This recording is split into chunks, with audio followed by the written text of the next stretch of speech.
experience of most folks. And so we'll cover some general issues with tailings and why we manage them and how we manage them and how we reduce our risk. And then finally, we'll move on to some more details about Stibnite in particular. I, of course, will be in between everything else. I'll be talking Stibnite all along, but we'll really dive in at the end. So that's the general outline I plan here. And again, after each of those broader 5 modules there, I'll stop for questions just so we don't have to make everybody hold them to the end. Stibnite Gold Project overview. First of all, I think you all know it's in the backcountry. It's a long ways in the backcountry, pretty far from pavement and in a mountainous area. And that'll lead to some design considerations that we'll get into in a little bit. But here generally is where the project's situated. East of McCall and Cascade in the Salmon River Mountains. That site, of course, has been mined for 100 years off and on. That's led to a few impacts, some of them related to tails. There's some legacy tailings that we'll get into in a bit that are laying there in the footprint of where our facility will go, which we plan to pick up as we go, and a few other issues that I'll get into here. This you've seen. Here's some of the legacy issues zoomed in a bit. The one on the left is one of the ones that'll be remedied by our tailings facility placement where we've planned it, is that right now there's 10.5 million tons of spent ore, that being spent ore that was formerly heap leached. And underneath that are some tailings that date back to the 1930s through the 1950s. And those are all sitting in unlined facilities in the valley where our TSF would go. Alongside that, in the bottom left frame there is a riprap ditch where Meadow Creek flows now. And right below it is where Blowout Creek comes in, which of course dumps a bunch of sediment because it's still actively eroding following a dam failure many years ago.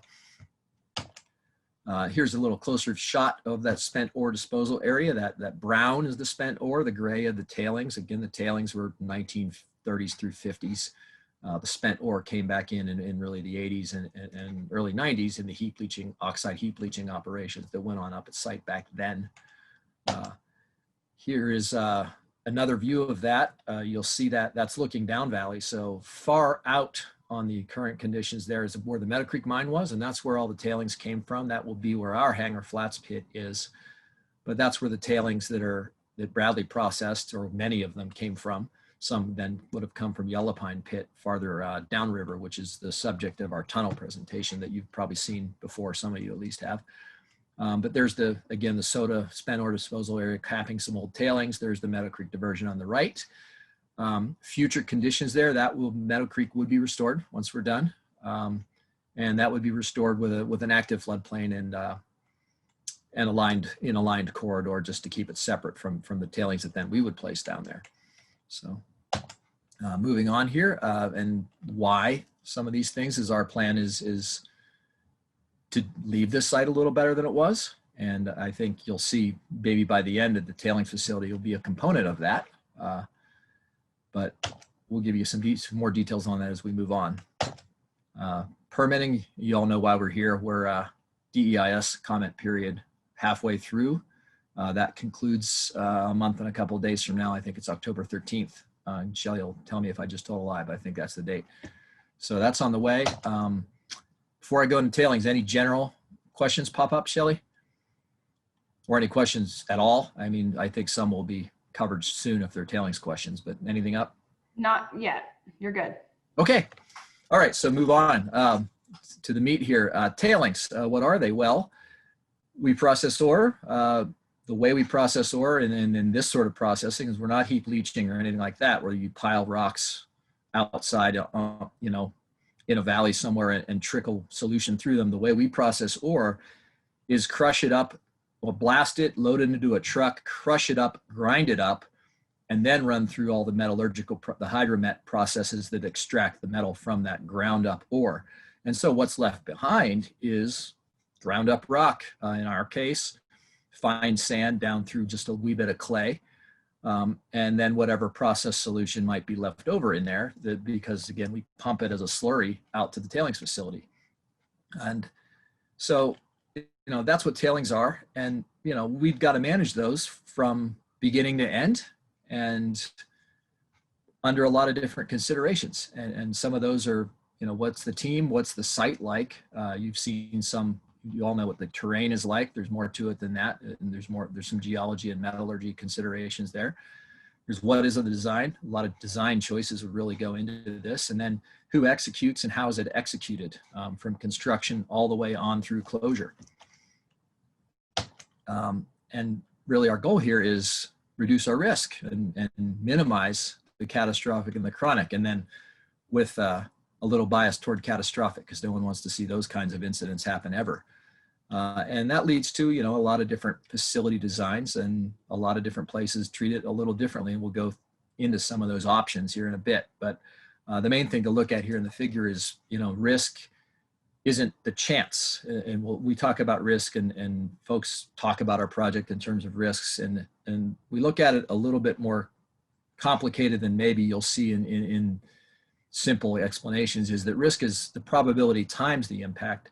You know, a high risk thing could be a high consequences thing that's very unlikely, or it could be a relatively low consequence thing, but is very likely. So, you know, on that risk matrix, where do we want to be, of course, is reduce the chances of it happening and reduce the consequence if it does happen. We want to be in that green zone on the low left. We do not want to be on the high right and into the high consequence, high probability scenario. Well, first of all, let's go over team, and I will touch on Stibnite here a bit, as you can see on the slide. But you know, there's a lot of teams involved. We all work together, but you know, we've got our internal team. Who are they? Well, it's me, it's John, and some others, and we do have a bit of experience here.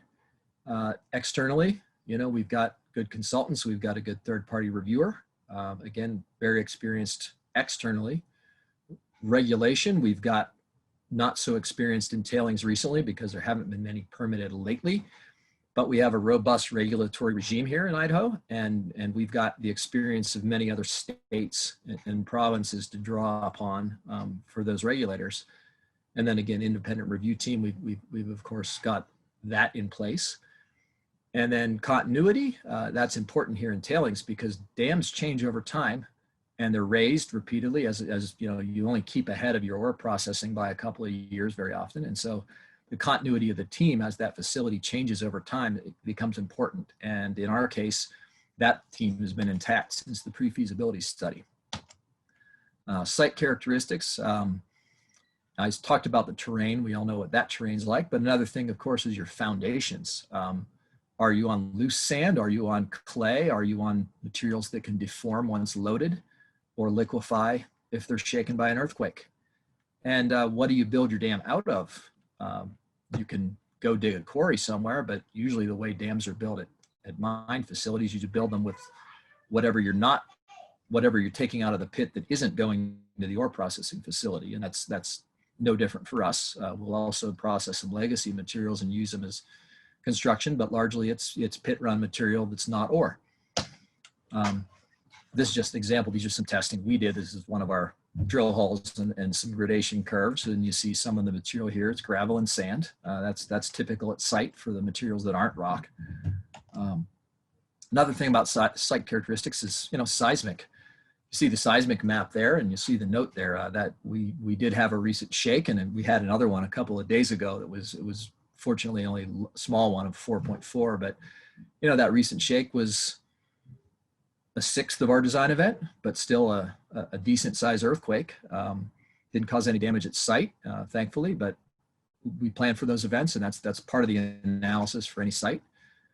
Topography, again, you guys all know what it's like up there. If you've seen the site or looked in anything to do with that part of Idaho, you know what the country's like up there. It's steep, there are avalanches, there are landslides. Climate, again, you know, we're snow dominated. A lot of moisture in the winter, not so much in the summer, and some years a very big melt in the spring. Hydrogeology, groundwater wise, you know, some sites have it, some don't. Some are hundreds of feet, some are tens of feet, some it's at the surface. And then all that climate and topography plays in together to what will grow there. Desert, vegetation, you know, pine trees, you know, we're on the pine tree side of that, of course. And then, you know, that's the site, but once you've established what your site's like, you've got to figure out what your tailings are like, and not all tailings are the same. They're all ground rock. They're all leftovers from ore processing, but some of them can be coarse sand, especially copper. Copper tailings tend to be somewhat coarse. Gold tailings are a little on the finer side. Some tailings are toxic. Some are completely benign. You know, again, copper can be acid generating, or it can be relatively benign and low in other metals and therefore fine. Gold tailings, of course, being processed with cyanide, are going to have trace cyanide at least.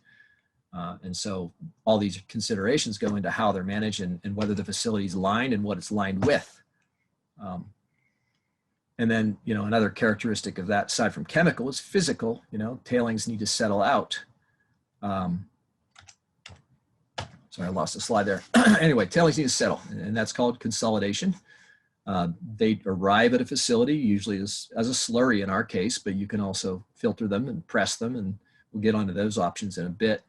But how well they filter, how well they consolidate, and how long it takes to get the water back really depends on a number of issues, and some of those one can control and some one can't. And here are just a list, but a lot of things go into the consolidation estimates, and that goes into how soon you can close as well, because you obviously have settlement to deal with as that happens.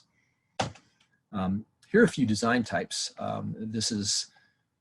These affect consolidation, these affect water and what you get back for water, and they affect the water quality characteristics you're going to deal with. And the first one, you know, up left, that's a low density tailings facility. That's a slurry pumped out to the facility at 30% solids, maybe. I don't know that. I know that facility, but I don't know what their percent solids is anymore. I can't recall, but it's in that range. You know, down left is thickened. That's where we'll be running a slurry that's half solids by weight.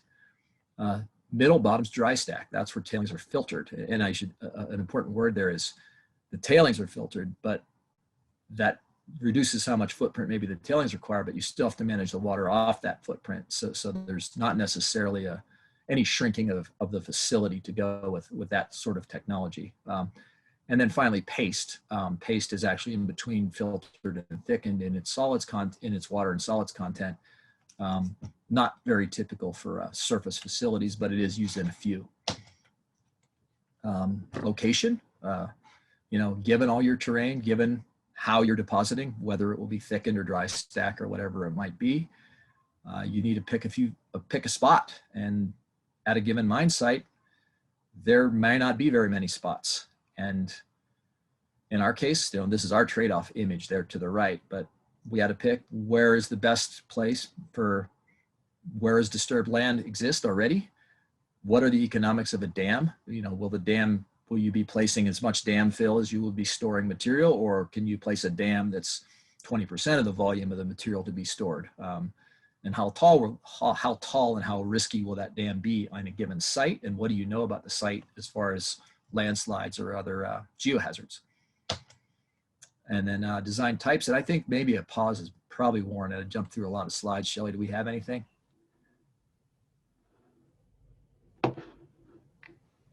We do not have anything as of yet. Nothing. Okay. So moving on to perhaps one of the more notable features of ours and worth discussion is the types of dams, the types of retaining structures, and how they are raised and how they change over time. Again, I mentioned a little bit before, the tailings are, you build a facility early to maybe store the first couple of years of tailings. You've got to increase the size of that facility to expand to keep up with ore processing and water accumulation and so forth. So, you know, no mine builds a 20-year tailings facility from the ground up the day before they turn on the mill. They build a 2-year, 3-year facility, or sometimes less.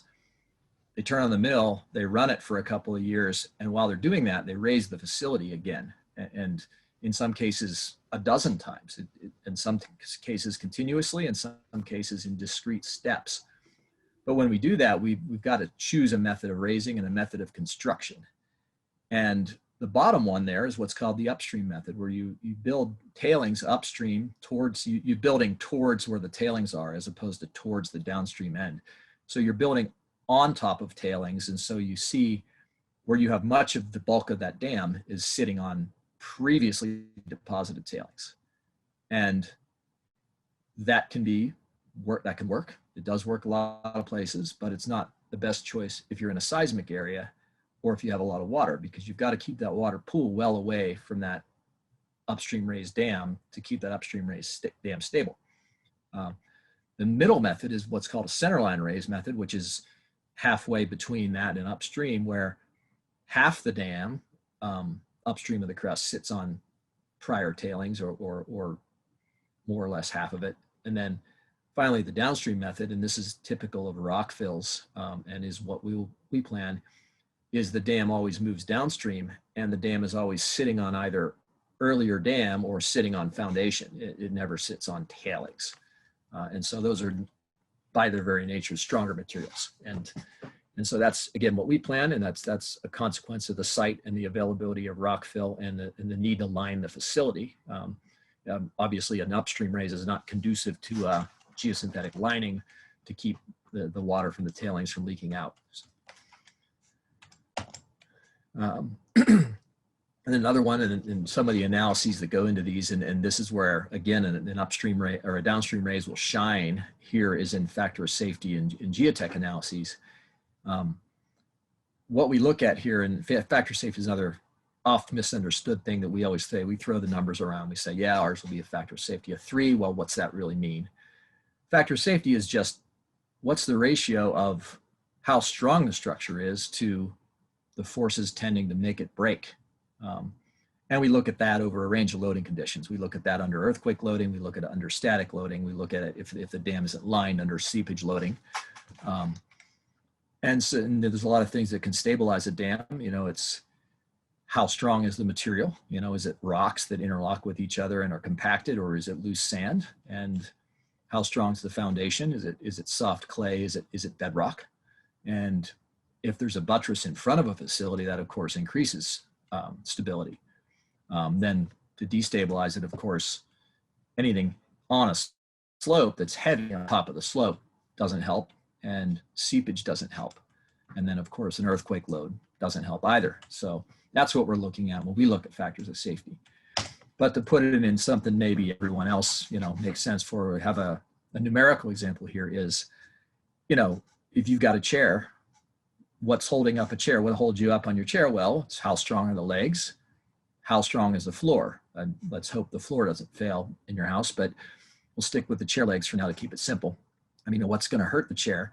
Well, the chair itself should be able to hold its own weight, not a big deal, but how big is the occupant of the chair? Well, sitting on a chair, say the chair was built for 600 pounds. I weigh around 200. Factor safety of my chair is 3, pretty comfortable. Well, I pig out at Thanksgiving. Now I weigh 220. Factor safety drops a little bit, but manageable, 2.7. But my mom always told me not to lean back in my chair at Thanksgiving. I do it anyway. Well, now we drop to 1.5. That happens to be the minimum for minimum dam factor safety for Idaho for static load. But say, you know, my cousins are in town and we need to share a chair at Christmas. 1.5, again, if there's 2 people on one chair. Well, what if we lean back and we've both gained some weight after Thanksgiving? It's now Christmas. Factor safety below 1, anything below 1 is basically considered failure. Well, here we're at 0.7 and the chair breaks and we hit the ground. So if you wanted to design for that sort of condition, well, that chair needs to be able to hold 1,300 pounds, not the 600 we started with. And that would get us to a 1.5 factor of safety with all those combined unusual loads of, you know, gaining weight and leaning back on your chair. So anything yet, Shelley? That was factor safety was another big one that's I think that you covered it pretty well. We're still good. Okay. All right. And time check wise, we're doing pretty well too. So, okay. So general design types. I mentioned, you know, mostly dams I was focused on earlier, but you know, there are other solutions here. Some would never be considered in modern day in a country like the United States. That's direct discharge. Storage in a lake is done. I mean, can be done safely. If you're talking benign tailings in a deep lake below any biotic activity, it can be done and is. In a pit is a great spot. If you've got a pit that's got the geologic containment and you've got the water balance to support it, that's done in places and successfully so. Oftentimes though, you're usually talking about a dam. When you have that dam, you've got that impoundment. Well, is it going to have a liner? In our case, of course, but not all facilities do. The facility at the left is blessed with a lot of natural clay, and that facility doesn't really leak and has no geosynthetic liner. And that's just, again, an accident of their topography. They happen to have that clay. We would not, and therefore, you know, we have to line, similar to the facility here at the right. Additional consideration, well, hydrology and water balance. You know, tailings tend to bury, a generality about tailings, they tend to bury a lot of water. You know, you send the tailings out as a slurry, well, the tailings settle and they entrain a lot of that water as they go. So oftentimes your tailings facility could be a negative water balance. It consumes water, which you get back later eventually. You know, as the tailings consolidate, you get back much of it.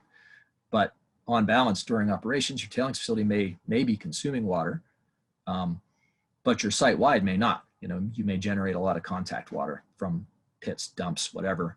That water has to go somewhere and be dealt with. In our case, we're in that excess scenario where the site-wide is an excess and we plan to treat some water for discharge because we have more than we can use. But that again is a consideration. A tailings facility in Mexico in the desert and the site itself may never make a drop of water excess. May need every drop they can get for processing. And that's just another thing that goes into how you design your tailings as well as your site-wide water management. Design types, again, I talked about some of these climates. Well, here's one here on the left.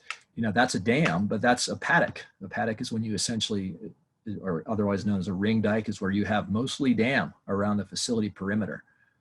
That means you have a lot of linear foot of dam crest to worry about. Geotechnically, you've got a lot more dam to investigate for and to come up with material to build. But it also means the only drainage into that facility is what you pump there or what lands on that facility, because you've got no upgradient catchment. The other extreme, of course, is, you know, a cross valley dam with a large catchment. Well, everything upstream of that dam in that valley reports to that dam.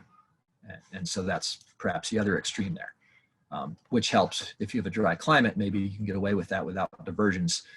In a wet climate, if you have that configuration, you've got to divert the upgradient water to keep it clean and keep it out of your dam. And then again, I've touched water management because I'm more of the water guy than the geotech guy, so you'll hear me talk water more than most other things here. Is you've got to recover water. I said tailings make water eventually. You know, the water does come back. It's expelled as the tailings settle. Well, that water needs to go back to the mill for recycling, to reuse and or processing. You don't, and you wouldn't want to discharge it during ops. It's not clean. So you've got to recover that water from the top. That could be a barge, that could be an intake tower, that could be shore mounted pumps. There's all kinds of ways. Do you have to get water under the facility? In our case, yes, we have, you know, we're in a valley with unconsolidated sediment in an area with a lot of snowmelt. We've got to get clean water underneath and around the facility. We have under drains for that. We divert streams likewise. And then you also want some internal drainage in your embankments in a lot of cases, because you don't want water building up in your structure and destabilizing it. And then finally, closure. And I should probably start with that because we need to plan for that from the beginning. But, you know, is that going to be a proactive forever, you know, maintenance forever closure plan? Is that a walk-away closure plan? They're all really somewhere in between. There's no true forever. There's no true forever because nobody's going to be around forever, and there's no real walk-away because nothing's going to be perfectly, you know, walk away after a couple of years. You've got to monitor, you've got to maintain things, you've got to make sure restoration is on the right trajectory before you can think about leaving. So, and then do you need active management of water? In our case, we'll need it for a while, but not necessarily forever. And that's this facility there is a tailings facility there. And then what you see there, just that rock you see on the left side, that's actually a spillway off of that facility. And that's an old picture. I anticipate there's probably a forest on that now. So there's on to our next module. So anything yet, Shelley? Yeah. Can you tell us what the life expectancy of the liner is? Okay, I can tell you this will be a more detail than you want. So it's life expectancy is probably millennia, but you don't measure it that way. One analyzes and you do this in accelerated wear testing, the same as you see them turn light bulbs off and on fast in a commercial, in a GE commercial I once saw. You test these things to figure out what their half-life is. So that's the time to which half their properties, whatever property you're interested in, happens to have been exhausted. And the half-life of our geosynthetic liner is about 400 years.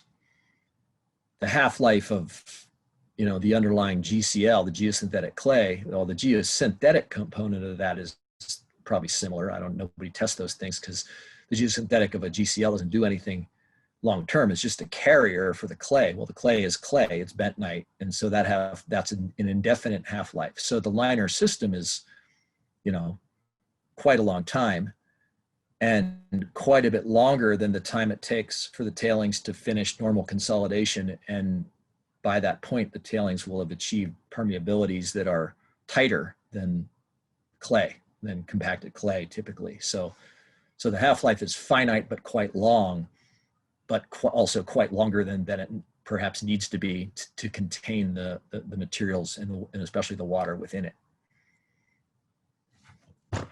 And we have we give a pretty detailed written answer on that topic, I think, recently. I don't know where that went to, but I think there's something out there and around about that. Perfect. Thank you.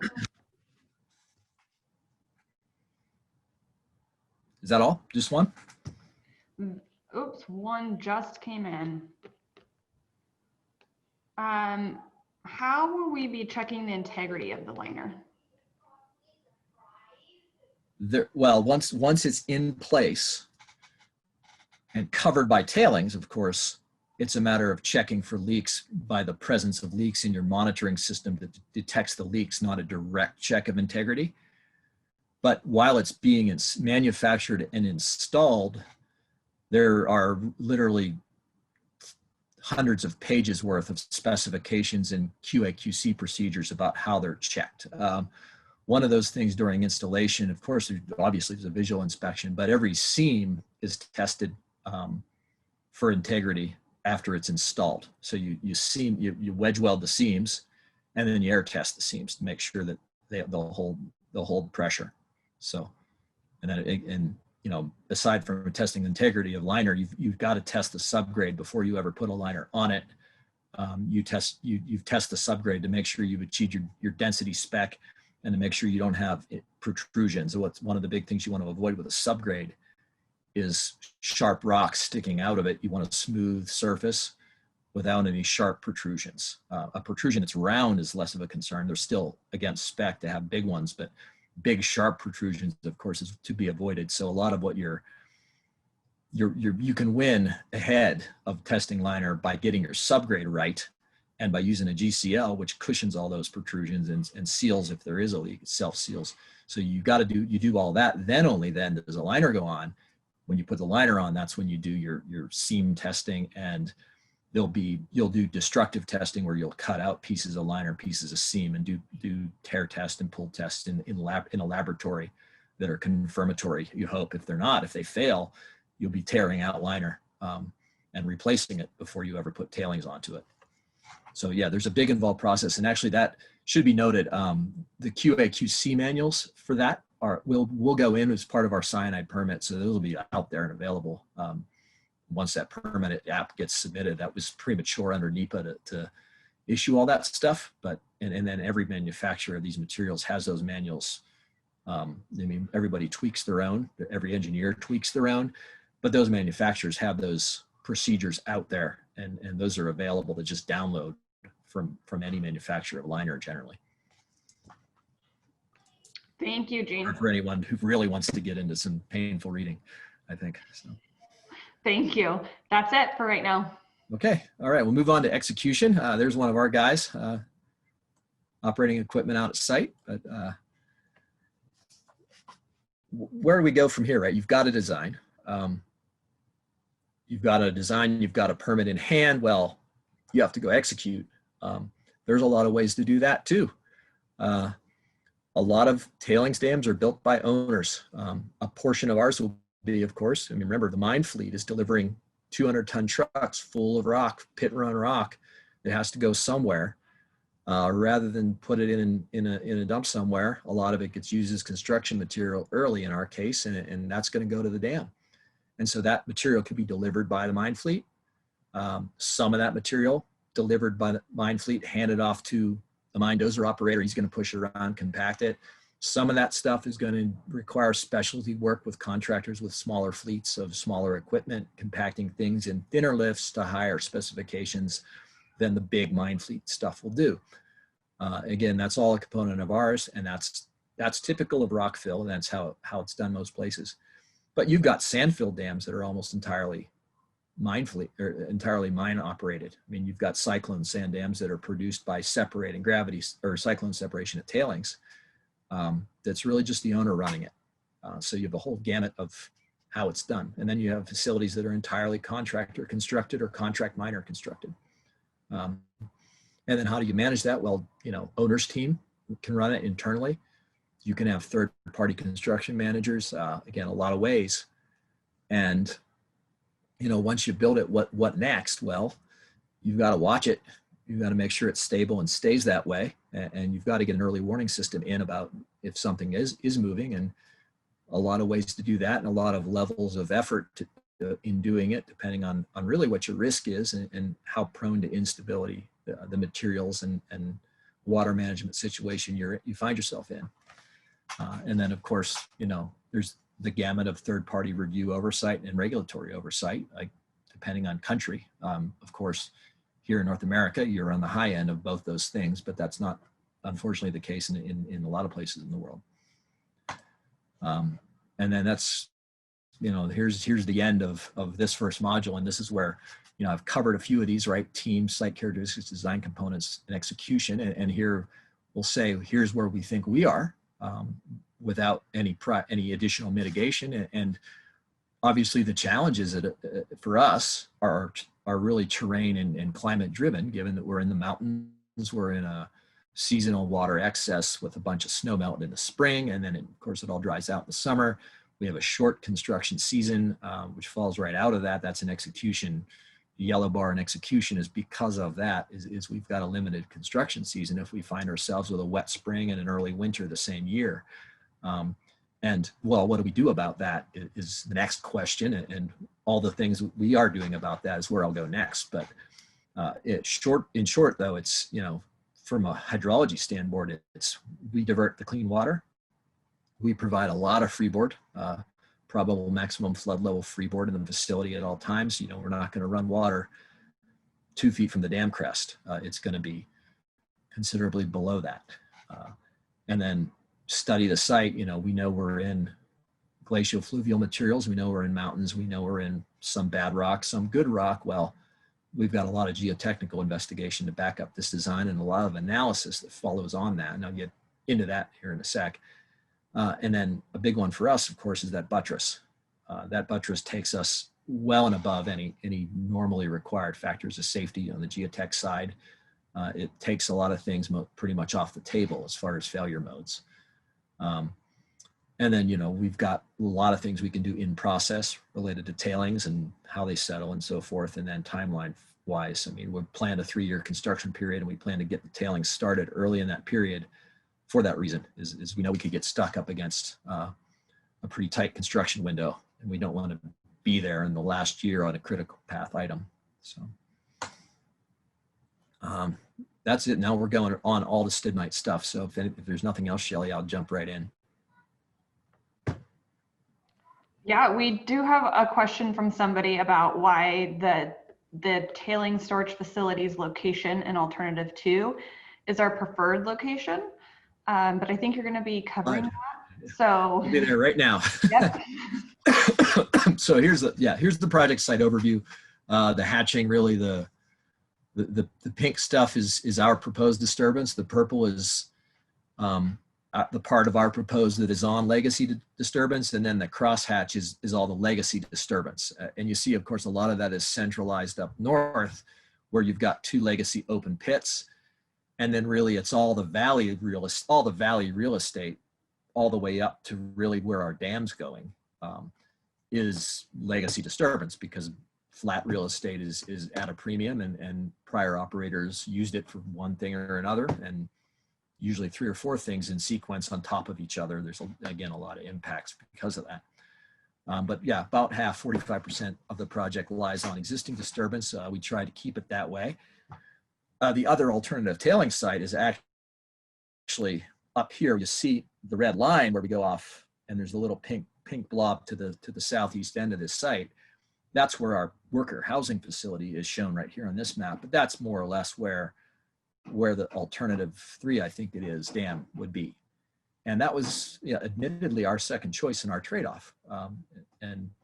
But that one of the reasons that kept it the second choice, not the first, is that catchment is otherwise undisturbed. There's been some fire up there, and there are roads, but there's been no real mining work of any sort up there, no mass ground disturbance.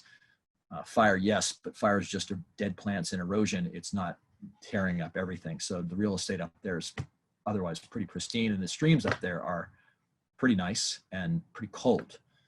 So one of the reasons to stay out of that site. Yeah, okay, we'll stay there. I'm not going to jump back to the previous slide. We had one earlier that shows all of them. But the other thing is, when you look at a site, is, okay, well, we wanted to stay on this legacy disturbance if we could, clean up some if we could. That whole soda area is right downstream, and it's where the buttress goes. And we can use soda, we can reuse it, and we can process the tailings that lie under it and end up storing them in our facility. That was just a double win for that site. And then, the embankment economics that I mentioned before is, you want to store tailings, not dirt. You don't want to build an embankment that occupies as much volume and therefore requires that material from somewhere as you're storing behind it. And some of these other sites that were rejected were for that reason. Well, the site that number 2 site, that was the alt 3 site, our number 2 choice, actually has decent embankment economics. It's on par and slightly better than the one we picked, but it's a longer haul distance from where all the material would have to come from. And it's a higher elevation, and therefore more pumping to get the tailings up to it, and longer, and the pipeline length is similar, but the elevation is a little more. So the economics really pretty close to a wash, but again, we liked ours for that and for other ancillary benefits. And then the water management would have hurt us up on the other side too, because you've got really double the stream length that you would replace, and double the number of perennial inflows that you'd have to divert around. And then finally, that one had a big geotechnical risk, that there's an enormous landslide. I mean, I think probably OSO scale, if you could, those of you know the OSO slide, there's an enormous landslide really aimed pretty much at the left abutment of that other site. And that landslide's not been investigated. We have 2 choices to deal with it getting up there: is we undercut it and therefore potentially mobilize it when we build the haul road needed to build that facility, or we fill in the entire East Fork to build a haul road to avoid undercutting it. So there was some real geotech risk up there that made the economics of just bare dam economics, which is what the old stuff, the 2012 study that looked at this, looked mostly at dam economics. And on that, it looks good. But when you scratch a little deeper, that other site was not favored. And again, lots of reasons. But here's the site we did choose here. Here it is. The other site would be, again, over to the just east of it in the other drainage. What that site gives us, and the other site would have provided some of these things, of course, too. But again, there were other reasons to reject it. But about 90% of this is a cross valley facility. So it's not a paddock. You don't have 80% of your perimeter in dam. You have quite the opposite. We have almost 90%. It looks otherwise, but it is really 90 until you chase those curves around those coves. It's about 90% of the perimeter. The ultimate build out is mountains, and the remaining 10% is where the dam would go. And then that dam would have the buttress right below it, which dramatically increases the factor of safety there. Here it is. This is perhaps a better view rather than looking at an engineer. here's the embankment. Would it stand alone? Now, this embankment at this is full height. So this is stage 4. This embankment would never stand alone. This buttress gets built long before the embankment ever gets that tall. So this is not a real case, but this is to give a sense of the scale. Here it is with the buttress. Buttress comes in and you've got that much more material retaining that impoundment behind you. So again, the factor is safety against any sort of failure that would actually release water and tailings doubles and then some once you bring in that buttress. And then here I'll go, and I touched on some of these before, but we'll review them. And this is a lot of it straight out of the pro, straight out of the DIS, but you know, it's about 100 million tons. It's about 12 years to get them there, so 22,000 plus tons a day getting deposited. Our grind, you know, 85 microns, fine sand and finer, but 85 microns is the 80% fraction of that grind. So, you know, it's pretty small grind, but it's not the smallest grind of tails. To give an example of what's out there now, the Bradley tails were coarser. Again, that was older metallurgy practices, and hey, they did a good job, but things are a little different now. Theirs were about, I think, 200 micron is what's laying in the valley right now. So we're not that much finer than that. Our process, I touched on a little, but you know, first we grind everything, of course, but then we do what's called flotation, and flotation separates the pyrite, where all the gold is, from the rest. And so what's going to our tailings facility, and this is different than some other gold operations you may all be familiar with, is what's going to our facility is 85, 90% of flotation tails. So except when we're processing oxide or transition, a lot of the time those flotation tails never see cyanide. They're just ground up rock. And then 10 or 15%, the part with the gold in it, and we're ignoring the antimony float here, which also happens, but the part with the gold in it goes to pressure oxidation. And that gets cooked in the autoclave, and then what comes out of that gets hit with a cyanide leach in a tank. Again, not a heap leach, gets hit with a cyanide leach in a tank. But then the tail from that gets neutralized, and it goes out the door with the rest of the flotation tails at the same time mixed together. So we've got, you know, a lot of lime and limestone getting added here. The pH is north of neutral and will remain so forever. There's no acid generation potential whatsoever in tail. We've cooked off all the sulfides as well, of course, and we've taken the gold, we've recovered most of the mercury. And so that's what's coming out of the end of that process plant, again, is 85, 90% float, and then all that pox tail, which has been neutralized, detoxified, and had the metals taken out largely. Again, there's some left, of course, and that leads to what we have for chemical, right? You know, we'd have to be at 50 ppm cyanide. That's code. That's cyanide code, which is an industry standard, but we'll be south of 10, and we need that for metallurgical reasons. If we have cyanide in our reclaimed water, we lose gold recovery and flotation, and that's money out the door. So we'll be below 10, probably well below 10 cyanide going out to the tails. Again, pH is north of neutral because of a lot of lime addition. No acid potential. We didn't start with much mercury, and we recovered what we had in process in the retort in the process plant. So not a lot of mercury in the tails. There will be, of course, arsenic and antimony. We've done our best to stabilize the arsenic, but there's going to be some leftovers, and that's largely unavoidable. And that's why we get into come closure. We plan to have to treat water for a while we get until the tails have expelled enough of that water that it's no longer a problem. Anything else? Because it's going to be a lot coming at you in the next few slides. Anything yet, Shelley? Sorry about that. I'm sorry. I am failing to remember. Have you mentioned the height of the dam yet? What the final height of the dam? Oh, the height of the dam. Yeah, I haven't, but we'll have it. That'll be depicted in the very next slide. So perfect. Yeah, I'll get a sec. It's 465 feet downstream height. Not actually, you'll never see 465 feet because it'll be buried by the buttress before it gets that tall. But yeah, we'll cover that in a bit. But yeah, on to foundation. You know, these are the physical problems here. The first two is, you know, what's our foundation? Well, it's a glacial. The valley was glaciated. That's why it's so wide. That's why it makes a good place for a dam to store a lot of volume behind it. But it's glacial fluvial material. A lot of it's sand and gravel. We've studied that now for going on about 8 years with augers, with sonic drills, with cone rigs, and all the lab work of the samples that came out of that. And at this point, we're at 99 holes, so not quite 100. We're at 99 holes just associated with the tailings facility and the buttress and the impoundment. What will the dam be made out of? Of course, is legacy spent ore. That material from soda, as well as the Hecla heap, will get used, and it'll be underneath liner and above groundwater, so it'll be isolated after we put it in there. We'll have some borrow from the impoundment. Obviously, it always makes sense if you're going to have a dam, get the material from the dam from the impoundment. That makes your dam, that gives you free material for your dam while making your impoundment bigger and able to store more for a given dam height. So we'll have a little bit of that. There, of course, isn't a lot. And then largely, especially later after the starter dam, it's development rock coming out of Yellow Pine and Hanger Flats pits. As to seismic, we're technically outside the high seismic zone. I know we got a shake this spring, but we're technically outside it, but we wouldn't design without it. And so we're using standard practice seismic design here.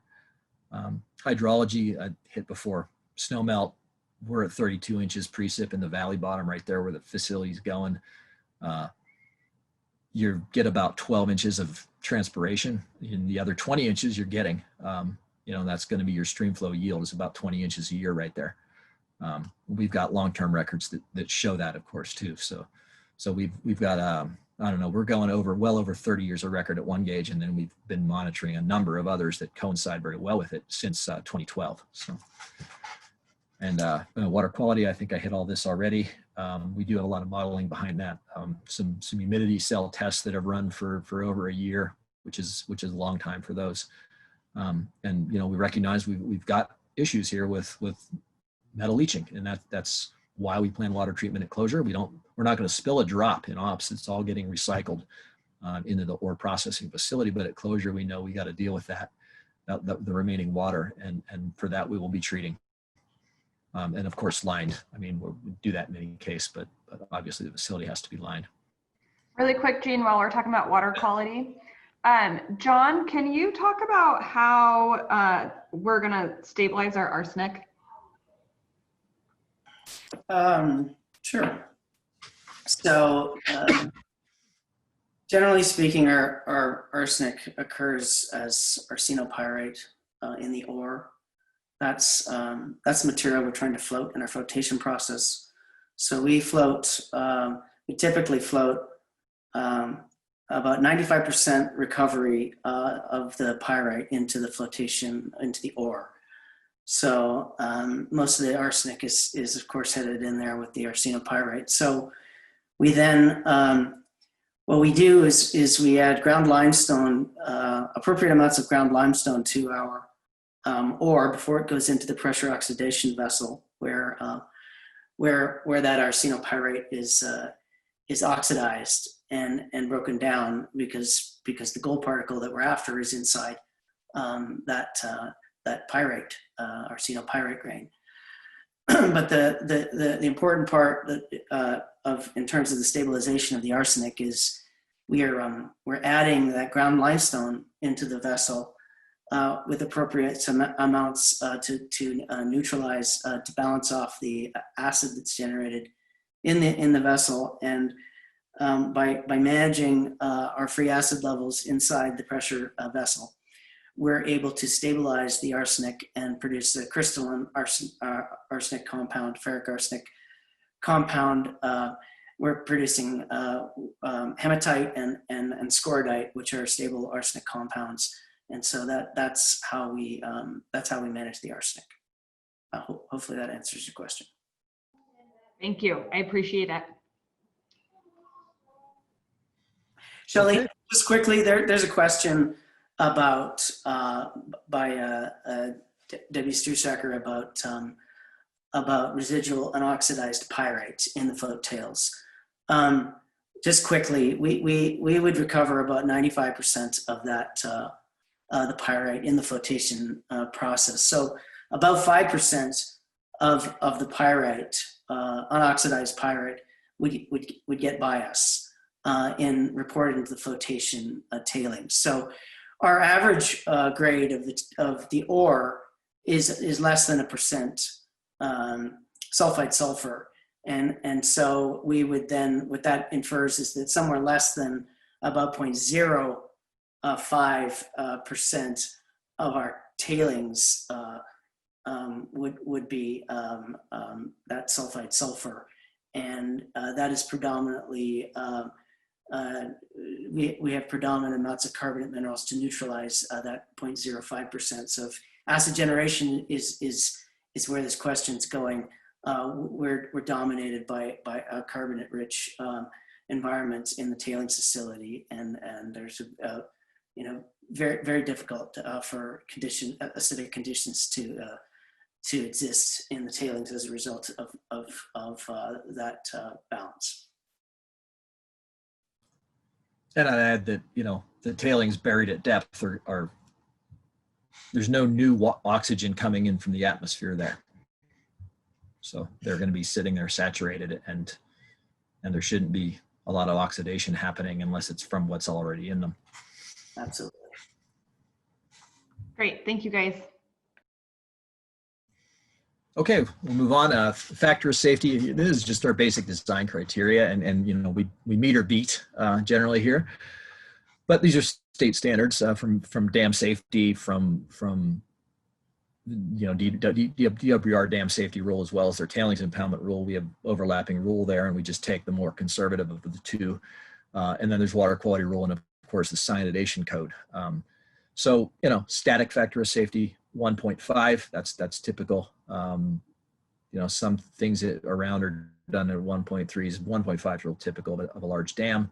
Pseudostatic, that is the earthquake analysis. That'd be at least 1, and we beat that handily. I'll show you in a second, but those are the minimum criteria. And then our operating and closure earthquakes are what you see there. The maximum credible earthquake, that's the earthquake equivalent to a probable maximum flood, basically.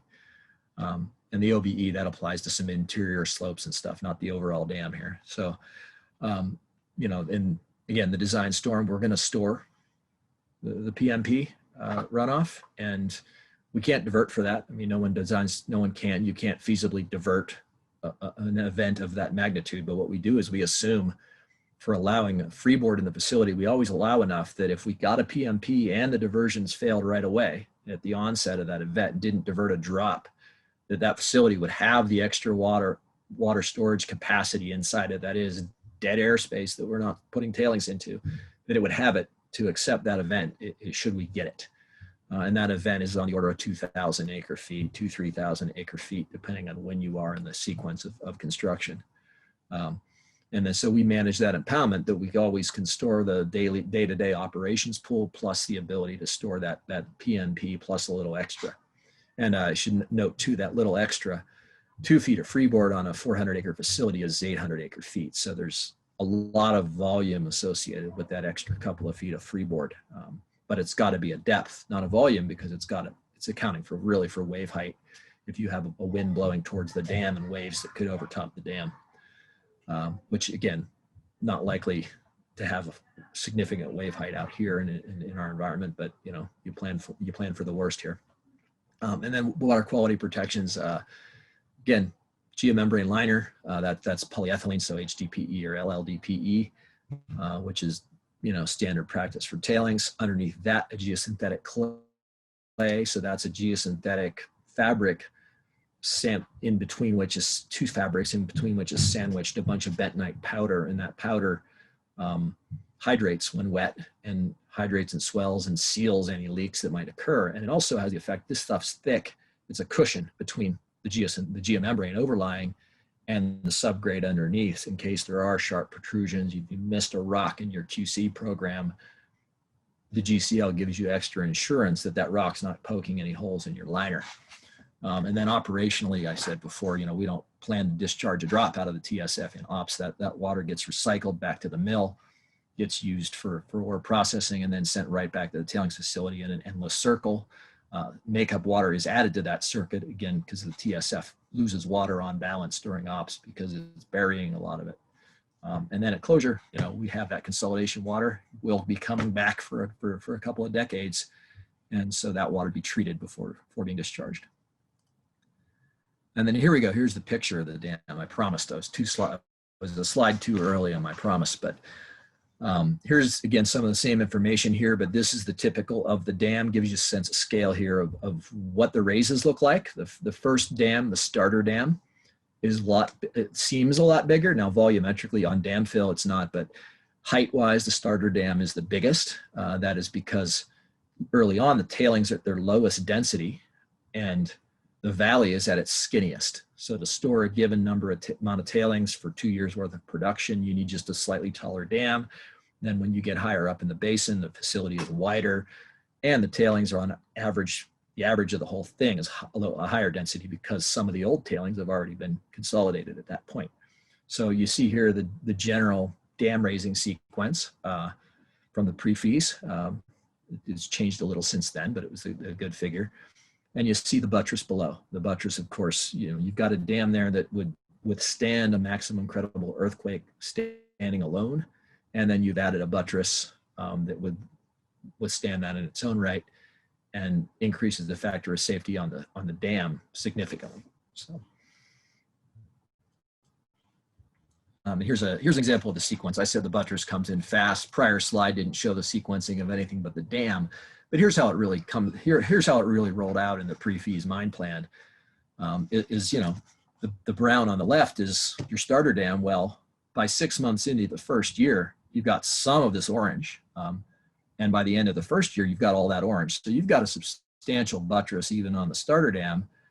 And that occurs before the tailings behind the starter dam are even up to the elevation of where that buttress is. So it's not like the starter dam is standing full of tailings alone. It's standing with the tailings level, down here where it says tailings on, if you can see that, it's a little faint, but so that's your starter. And then as you see, it grows, this dam grows fast and the buttress grows fast along with it. So you're always stepping down valley and upwards at the same time. You always have a quite substantial buttress. And then, by year 10, it's all built out. You've got it all and you've got 1,000-foot dam crest effectively. And what part of also what that gives us is, what you don't want to be is have a water pool run away on you or have your tailings densities not be what you hoped for. And now you're under the gun to get a dam raise in. Well, all this material's coming. This material could be in the dam, could be in the buttress. You can get things done. And, this is ahead of need, basically. All you have to come in and do to get a raise of the impoundment is work on the upstream face of that to get your liner bedding in and get your liner in, and you can get ahead of some unplanned need to build a dam raise sooner than you think. So this does give us quite a bit of flexibility here. And then here's the slope stability. I mentioned factors of safety, of course, a million times at this point, but here it is for the starter. If the starter stands alone, factor of safety is a little better than required. That's for a full height failure. Again, the tailings are not there in that first 6 months. The tailings are way down at the bottom. So even this case is conservatively analyzed because the tailings are nowhere near where the failure plane would be. The factor of safety on a failure, and the failure plane is the white line on the figure here, and everything that with the vertical hatching is the material that would move in this supposed failure, right? So the failure, if it were to be down where the tailings are, that factor of safety would be quite a bit higher. So again, we're slightly beating standards, and the analysis is quite conservative. And this is for the starter dam, which is the highest risk because it is a standalone. The ultimate dam, were it to stand alone, again, this is the upper frame here is theoretical, never gets built because it's always going to have a big buttress in front of it like the lower frame. But the ultimate standing alone, similar to what the starter would be, again, would never happen, always a buttress. Add the buttress, and of course, you're at about 3.6 at full build out. And these are the static cases, but the ratios on the seismic cases are pretty similar.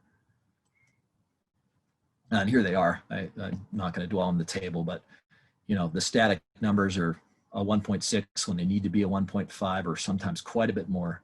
The MCE type analyses need to be 1, and they're with a buttress 1.7. So the ratios of what they need to be versus what they are broadly similar. So they see, once you have the big buttress, it significantly beats any any normal regulatory criteria. And then, okay, anything else? Because that's it for geotech. We're going to go consolidation and closure here then. Perfect. We have a few questions on avalanches and landslides. Avalanches were mentioned as a geophysical risk factor earlier. Do we, how will we address those risks for avalanches and landslides adjacent to the tailings storage facility?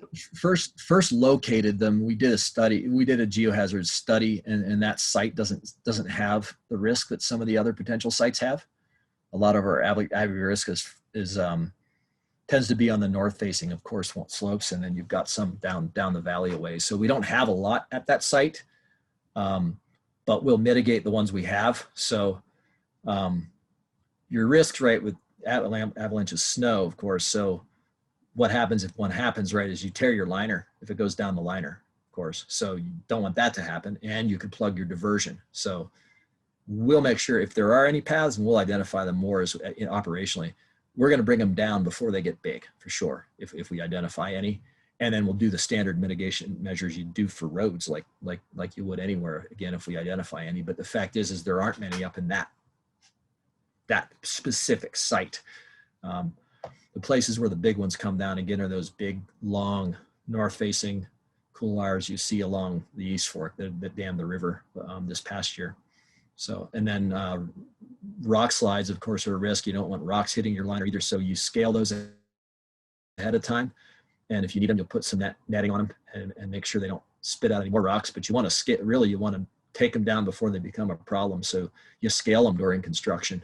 And scaling is just getting up there and pulling down the rocks that are likely to move later.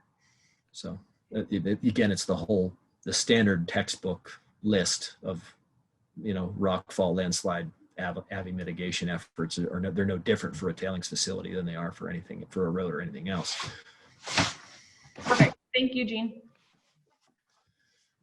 Okay, so consolidation, here's ours. I talked a little in generalities, but here it is from consolidation testing. We tested actual tailing samples from our pilot work, our pilot metallurgy work. So we've got full flow sheet tailings tested here. And we developed a design curve based on the midpoint of the range. Obviously, there's some variability there you can see, but what you're looking here is what our densities look like over time. One good thing, you see the densities are quite low early, but they get on average pretty good right about the time we're closing, and the curve's starting to flatten, which is really a place you'd like to be. You certainly don't want to close in the case of, say, we're at year 5. If you closed with those kind of densities and they've still got to make it all the way up to 100, you're going to be waiting a while to be able to restore anything. And fortunately, we're pretty far out on the curve, which is why we think, we'll be able to get out there on the facility in 5 years post-closure, and we'll be able to get a lot of the work done by 10 years post-closure. And then monitoring and consolidation is part of that, right? So monitoring, I mentioned that earlier, and execution is, geotech. Again, this is textbook stuff. We are no different than any other here. We have some unique climate challenges and topography, but these methods are tried and true, proven, used all over the world to monitor slopes, monitor tailings facilities, and we plan to use them. I mean, this will be heavily monitored. We'll be watching stability. We'll be watching water in the facility and water coming into and on the facility. We typically, this is, lots of mines do this, is you true up that water balance every year. You survey it, you know how much tailings went, how much left the mill, and you know what the beach looks like, and you know what your densities are, and you pay attention to that stuff, and you recalibrate your models as you go. And the upshot of that here is you get to adapt as you go. You can change your deposition plan, you can add drainage improvements, and you can change things at the processing facility. Do we want to send 50% solids or 49 or 55, whatever? What flocculant do we use? How much limestone goes in? How good are we doing on our cyanide destruction? Are we meeting criteria or aren't we? All those things are things you're going to change on the fly as you have to. And where that gets us is, headed into closure, we know what's happening and we know what's going to happen by that point. Early on, you have more uncertainty. You haven't dumped an ounce of tailings in yet. What's the first density going to be? Is it 77 or is it 87? Well, we'll see. But by the time you get this far along, you get into closure, we've been watching the facility for 12 years, and we will be able to make predictions of what consolidation is going to look like and what settlement is going to look like. And, you know, this restoration design will account for what reality is and maybe not what we plan now. So we'll know. Broadly, we know what's going to happen. We know the facility will be low gradient.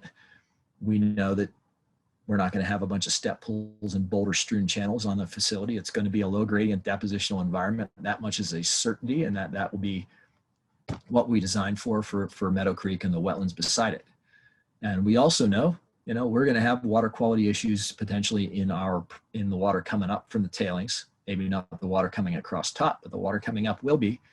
And so these streams will be on lined corridors, and they'll be, you know, 100-ish feet wide, depending on which stream you're on, but, you know, 100 to 200 feet wide, lined, and then with a bunch of floodplain material and re-veg material on top of that where the stream will be, and that'll all be isolated from the underlying tailings water while we're treating. And then later on, of course, we can reconnect if we choose. But here's a typical, this is, I know, a hard to see engineering drawing, but, you know, how are we going to get there?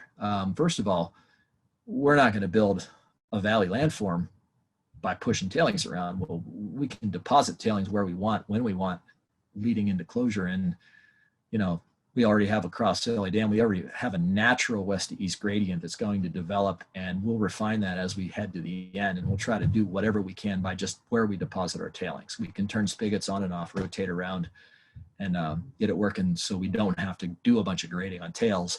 We really just want to cover them. We don't want to have to move them. And then, you know, we'll manage the pool, get rid of it as much we can in ops, and then in the first few years of closure before we can really drive on the tails as they get a little stronger. And then we'll just work inward, you know, start on the outside. On the outside, the tailings are thinnest and they're highest in elevation relative to where the pool used to be. So those are the driest, densest tails we can work on. We can drive on them first. We'll just work in from the perimeter with cover fill and work our way in, and you'll eventually squeeze up that pool, what's left of the pool into the donut hole and get rid of it. And then lastly, you know, and all the while here, of course, our diversions will remain operational. But once we get through here, the creek goes out across, the embankment gets notched. You know, we'll knock the dam down in 100-foot wide, 20-foot deep notch to get the creek out through and get the restoration done. Here's a zoom in on what that might look like as far as all the layer cake. You know, we've got to have a liner there, and we've got to protect the liner from the rocks on top of the liner. So we'll have a few transition layers to get from what's on the liner to what the stream's going to work with. And we're going to have that set deep enough and protected so the stream can't eat into the liner and expose any tails. So that's the general closure plan, or, you know, closure typical there for Meadow Creek. And that'll be, you know, again, it'll be small water. It's upper Meadow Creek, so only 6 square miles. So this is not big fish water. This is little fish water. This is cuts and small bull trout generally up there. So, so that's it for my part of it. Let's probably get some questions. I'm sorry, I apologize for all you. I ran over time a bit here. So. Not a problem, John. There's a lot to cover here for sure. John, I have one question for you. One of our attendees would like to know, looking at what was left in the tailings and other areas of our site by previous mining, what do we think those past miners from 50 or 100 years ago would say about the complexity of the planning that we are doing for this site? Well, that's a really interesting question. Let's start with 50 years ago. 50 years ago was a time when the industry was just starting to think about starting to store tailings behind embankments in terms of engineered structures. Maybe it started is maybe not quite right, but in the early 70s, there were still tailings facilities hydraulically depositing into streams at that time. I know of one specifically because I worked on closing it. So in terms of the complexity of what we're doing today, building an engineered embankment with a fully synthetic liner system, under drains, over drains. You know, I suppose 50 years ago, they could see that coming, but there, as far as I know, there were no, you know, synthetically lined and fully lined tailing facilities probably around, you know, around 1970. That was complex. Now, in terms of the processing, I would say that our processing has gotten more complex from the perspective of refractory ore, of managing refractory, as in pressure oxidation. Our approach. They were not doing pressure oxidation of pyrite tails pyrite ore back then. They were mostly roasting. So roasting, of course, with poor controls on their air, they would have had, you know, a lot of air quality issues with roasting. So when you look at that, you know, we're looking at a much more advanced method for oxidizing our ore, neutralizing our ore, reducing the cyanide concentrations. They were still using mercury to recover even 50 years ago. And they were just getting into storing tailings, let alone storing them with fully synthetic liner in terms of managing both the solids and the liquids. You know, 50 years ago, 100 years ago, the current state of practice was again smaller mines, smaller throughput, but they were again hydraulically depositing tailings into directly into the streams. We know that occurred at Stibnite at that time. They were, again, oftentimes the reason they were storing tailings at that time was because the process was not worked out, and they wanted to go back to the tailings and get more of whatever metal they were trying to extract. So when they were storing it, they were necessarily storing it for environmental reasons. They were storing it for monetary reasons, because they wanted to go back and reprocess materials. And in terms of the process 100 years ago, you know, obviously the scale of the things we're doing today, the scale of the equipment, the ability for us to grind ore finer and improve our metallurgical recoveries, we generally have more access to better ability to get the metal that we're after, because there's so much more science behind it today. But that said, I will say that the Bradley Mining Company did a very good job at recovering gold and antimony from their tailings. Their tailings, they did very well, particularly on antimony, which is what they were after, and tungsten. There is not much antimony and tungsten left in those tailings. There's some gold, which our process lends itself to do better on. But Bradley and his team were very good metallurgists, and their process, albeit much smaller a scale, is not that much different than our process today. We just have access to bigger and better equipment. So hopefully that answers your question. Perfect, thank you. Jean, can you go to the next slide for me? Happy to. And I should add, that picture is on tailings. That's Meadow Creek on top of the slimes from the old Bradley facility. Thank you, Jean. So thank you guys very much for attending this webinar. We really appreciate everybody taking the time, especially since we went over by a few minutes. And we appreciate everybody's questions and their willingness to listen to answers and to continue to do their research on our project. We really feel like this is a fantastic project for Idaho that will not only restore a river and provide critical minerals for the nation, but also provide very well-paying jobs for people in Idaho and other people in the industry. Mike, in regards to whether or not we will have this recorded or a PowerPoint presentation into a PDF, I will have both, and we will get them up on our website in our virtual events, on our virtual events page.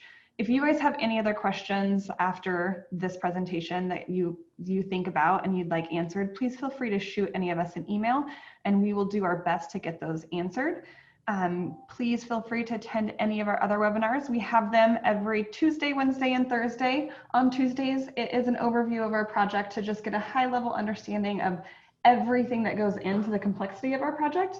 And then on Thursdays, we do deeper dives into the technical aspects of our project. So next Thursday will be a reclamation webinar that is led up by Dan Klein and Dale Kerner, both in our permitting department here at Midas Gold. And we'll answer quite a few questions and go over in quite a few detail our reclamation plans for the project. Thank you again. I really appreciate your time, and please feel free to reach out to us at any point with any questions. Have a great day.